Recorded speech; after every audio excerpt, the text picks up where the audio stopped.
Hey, I'm going to be showing you a very interesting vantage point you can get to, which is at this tower. It's not necessarily been defined like an actual vantage point, it's just a very cool area you can get to if you want to do some cool photo mode shots. It gives you a really cool view of the Devil's Grief Tower. It also does give you a really nice view of the entire surrounding area. So first I would like you to go to this campfire here, as we're going to be moving east onto this tower. This tower is actually two towers, one collapsed on the other, and we're going to be climbing up the southern tower. Another prerequisite you need is, under Prowler, you need the Hunter's Reflexes skill. Whenever you're aiming and you're in midair, this slows down time. It's very useful for lining up jumps on ledges. So like just jumping onto very specific points gives you enough time to understand where you're going to land instead of trying to do that all in real time. Alright, once you're at this campfire, let's start heading east.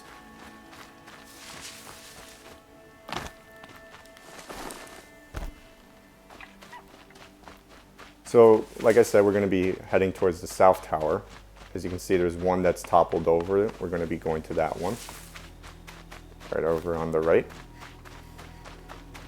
And as you can see, there's the corner of the tower here and a white beam. We're going to be going towards the center of those two beams.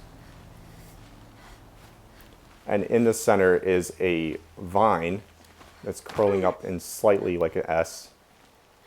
So first, enable Hunter's Reflexes by holding aim and jump up to the left of this vine onto the right where there's an iron bar.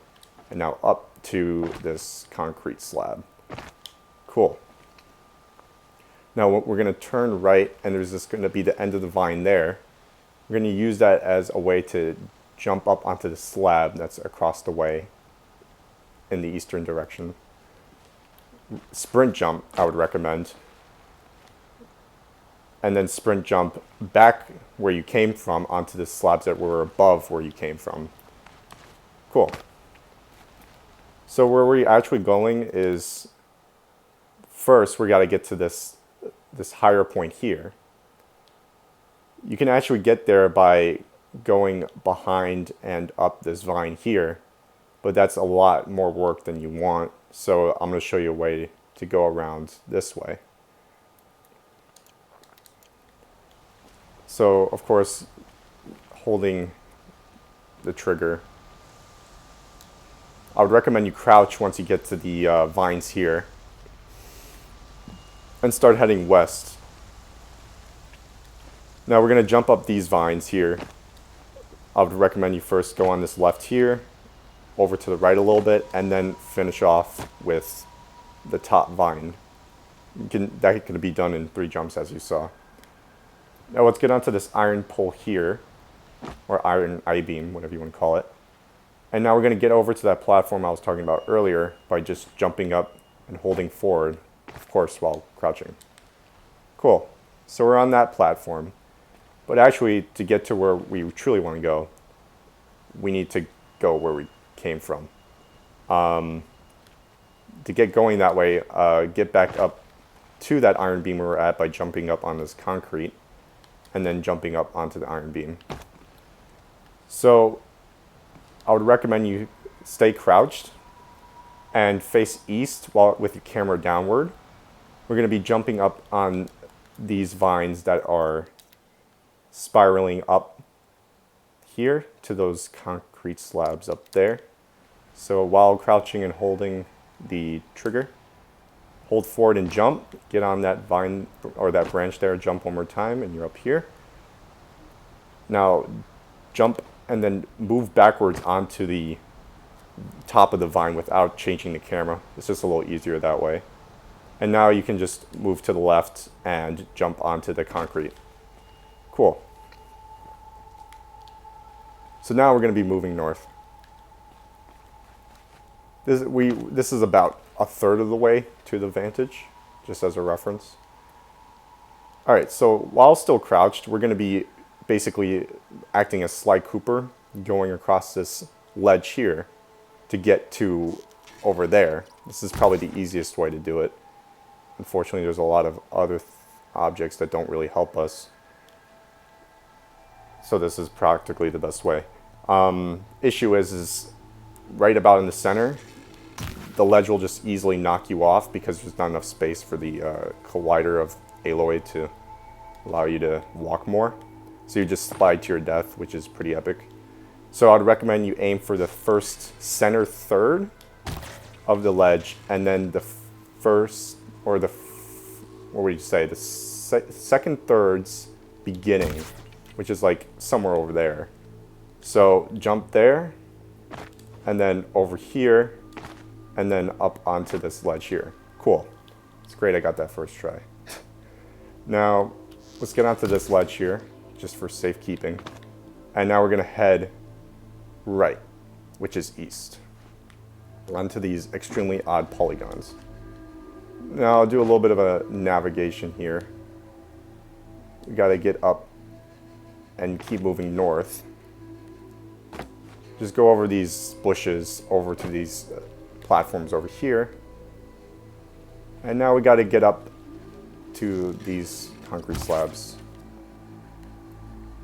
This is also an area you can easily fall if you just are poor at sprint jumping, because we have to sprint jump up to this area here. Cool. So we're gonna be actually heading east.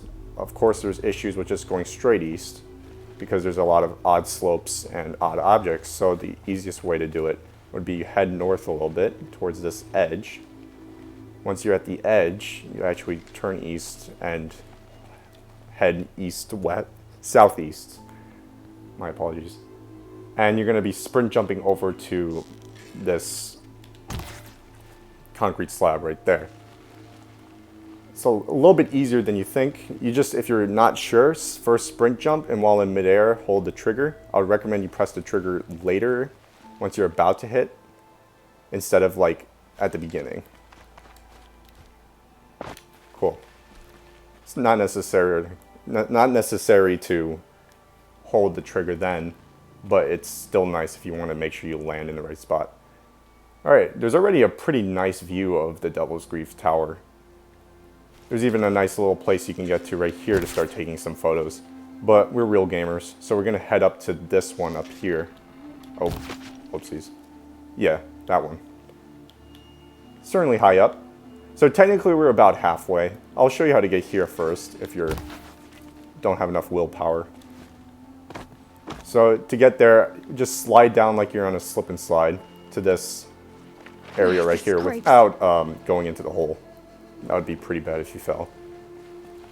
Now this area you can easily just slip on accident. Your just character will fall underneath its own feet and just die, which is not epic. So I'm going to recommend you hold left a little bit and get up to here and land on these iron beams over on the right of the concrete beam.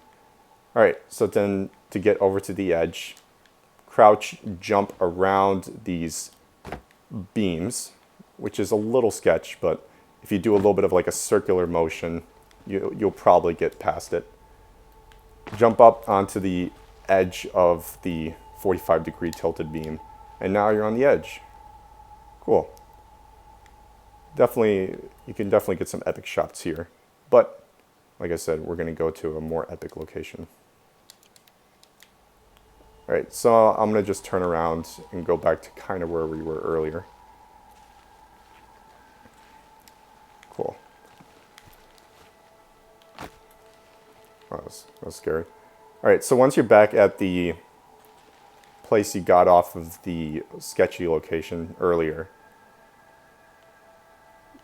you'll see that there's a weird set of two planes that have just a texture sheet on it. We're going to be actually using that to get up to this beam, this iron beam over there. Oh, that's not where it landed. Right there. So to do that, I'm going to first jump up onto this, while of course crouching, and then jump up onto the edges of the polygons. Just be careful here because the edges are a little thin, and if you're on not exactly on it, you might just slip and then fall. which is not gamer at all.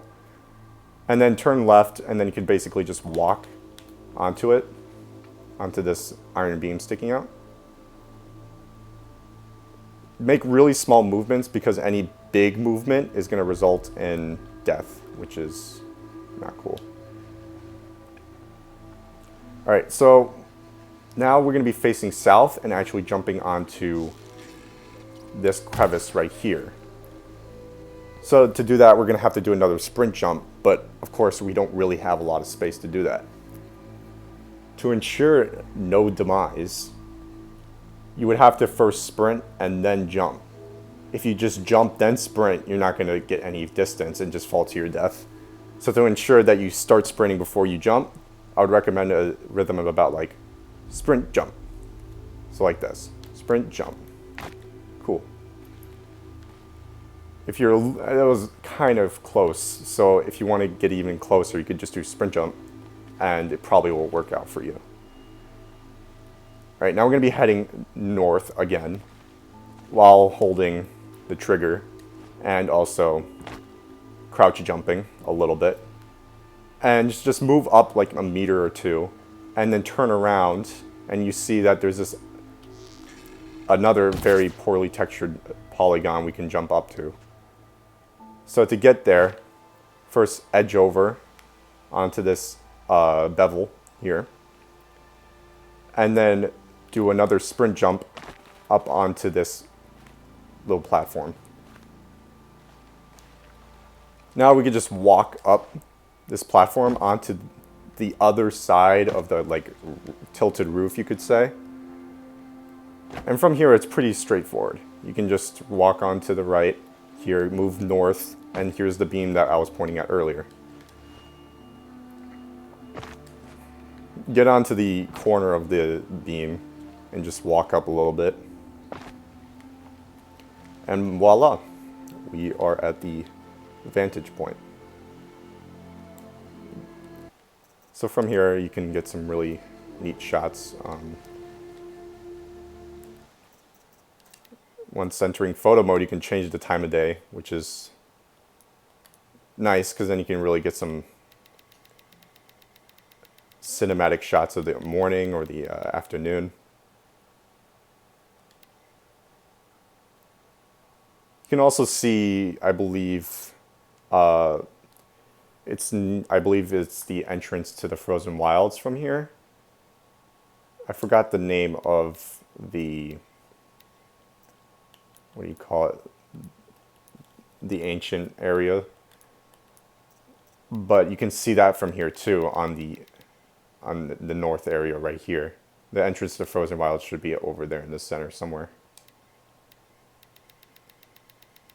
And with the wide field of view, you can see a lot of the area pretty well. It's pretty interesting. You can see how the team at Gorilla dealt with level of detail pretty well here, especially when it comes to trees. Yeah. So that is the vantage point. It's definitely pretty neat. It's up to you to decide if it's neat.